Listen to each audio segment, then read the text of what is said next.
On this episode of Lapeef Let's Talk, it wasn't oversaturated with just that. We had CDs that had parental advisory on it, and you had to be a certain age back in the day to buy them. Yep.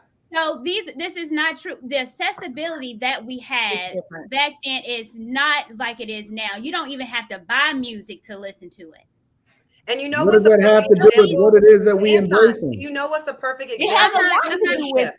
What's the perfect example of censorship? When we were kids, words like shit, damn could not be said on live television. What? Yeah. Now you can. Now you can say all of these things, and that is now it's still within the sensory guidelines. So accessibility makes a difference in terms of like we can't control when your kid leaves the house because of how accessible things are, that they'll be exposed to that. Versus like when I was growing up, we were homeschooled. I mean, we didn't leave the house until somebody took us out the house. It's the only, which I can agree with. The only thing that I just don't like that you're doing and that you've done on other shows is just pushing this idea like Black people just are inherently worse than other races of people just because, like, and you said, I think I mentioned it earlier, it's not the majority, it's not half of people, of Black people. It's nowhere near that of Black people that are out shooting and killing and committing crimes. It's just not the case.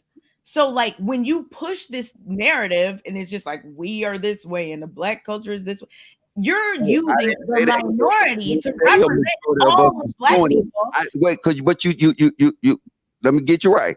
I didn't say a majority of us was doing it. I say a majority of us is exposed to it.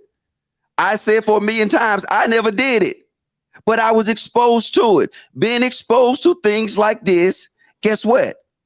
It takes a toll on you. Of course, yeah. But guess what?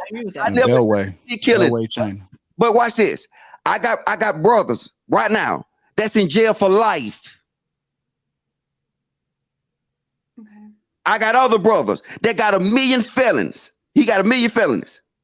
I made it out. And yes, hey, I got other cousins that's made it out too. But all of us was exposed to this. And then what you cannot downplay is the exposure of it. Exposure. I'm just saying, let's not push that most Black people are this way. That's all I'm saying. I have no doubt. Hold on. This is the last thing because I got to give me something to drink. Okay, let's do this. We did it your way, blaming for years. We addressed our problems by blaming corporations, by blaming government, by saying that, hey, look, helicopters dropped off guns in Chicago, all this. We did it your way. We saying that other people That's not my way. I'm all about people in our neighborhoods, doing the best they can, doing what they can, raising their children right, doing all these things. So please don't put that on me that it's my way to just say, oh, we don't have to do anything and let's blame it. I never said that. I was just speaking to some of the reality of our situation in this country. So let's not say my way, just to clear that up. So I'm just saying, how come y'all not changing y'all what it is that y'all consuming? I'm curious. When we first joined this conversation, Kayla made way by saying that, hey, it's a place for this. And we should be rocking with I don't see nothing wrong with us rocking with certain portions of it. So how come nobody is addressing that?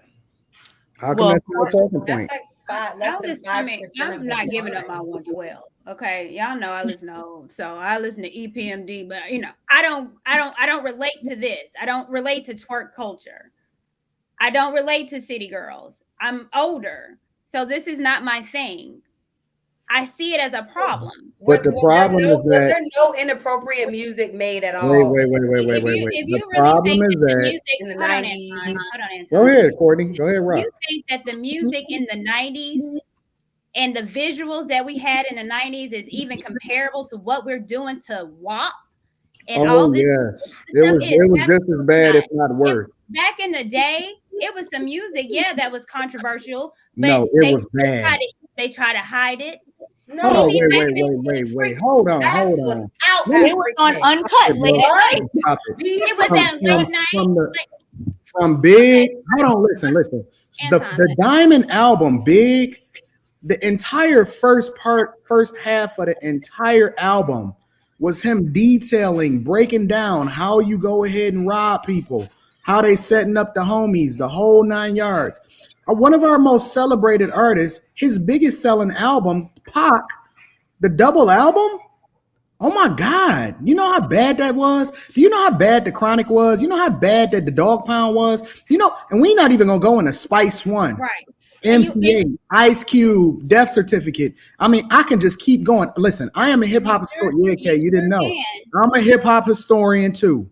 And I'm telling you that you can go all the way back to the East Coast. You can go with Mobb Deep, right? The Infamous. You can go over to Chicago and start breaking all of that down. The thing is, though, hold on. There's a difference in the saturation now than there used to be. There was more, and me and Kayla talked about this on our show. Yeah, there was more of a variety of things that were like, let's say on the radio, for example, you could hear "Take Me to Another Place," "Take Me to," along with some other stuff. Like it wasn't all one type of thing. The way that it kind of is moving towards now. Yeah, there was a lot of variety. It was more time and place. Hold on.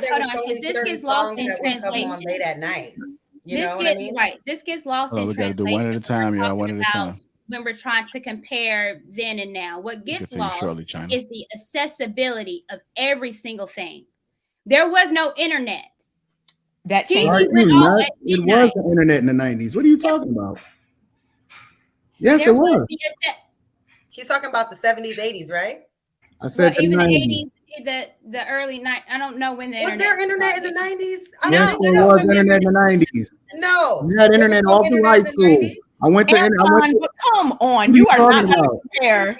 Anton, I had the internet back in elementary school. What are you talking about? I did not have internet in elementary school. Anton, you're not about to compare the early 2000s. Y'all trying to move the goalpost. You're not about to compare those. All right, y'all, we gotta get the final point so we get to the guest. The reality is, you guys are not going to advocate for canceling Meg Thee Stallion, Cardi B. That's not true. Or none of them. No. Stop. Who here said that those are their... Stop. Don't interrupt me. Courtney, let's not say you're one individual person, okay? We're talking about as a whole. Women are going to complain, and then they're going to fight against the thing that's in their best interest. They're not going to celebrate Janelle Monáe. They not doing that. No, they not. They putting on the pedestal Cardi B. That's y'all hero. Again, that's y'all spokesperson. Not as marketed as Cardi B. She's not. Your spokesperson is not anybody other than Cardi B, Meg Thee Stallion, and all the rest of her compadres. Okay, that's just the reality. Majority of the stuff in my phone is like Sabrina Claudio.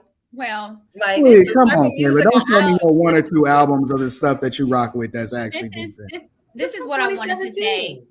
The accessibility of what we have now, where we can have access to anything. Kids have cell phones, internet on it. We did not have that. There was no YouTube. There wasn't multiple music channels playing the Meg Thee Stallions, the Cardi B's 24 hours. There was playing Little Kim. They was playing Foxy Brown. It was not. Every dude I knew had a hardcore poster up. Stop capping right now. We had my God, that was one of the biggest posters of all time. What are you talking about? It wasn't oversaturated with just that. We had CDs that had parental advisory on it, and you had to be a certain age back in the day to buy them. Yep. So this is not true. The accessibility that we had back then is not like it is now. You don't even have to buy music to listen to it. And you know what does that have to do with what it is that we embrace? You know what's the perfect example? It has a lot to do with. What's the perfect example is censorship. When we were kids, words like shit, damn, could not be said on live television. What? Yeah. Now you can. Now you can say all of these things, and that is now it's still within the sensory guidelines. So accessibility makes a difference in terms of like, we can't control when your kid leaves the house because of how accessible things are, that they'll be exposed to that. Versus like when I was growing up, we were homeschooled. I mean, we didn't leave the house until somebody took us out the house.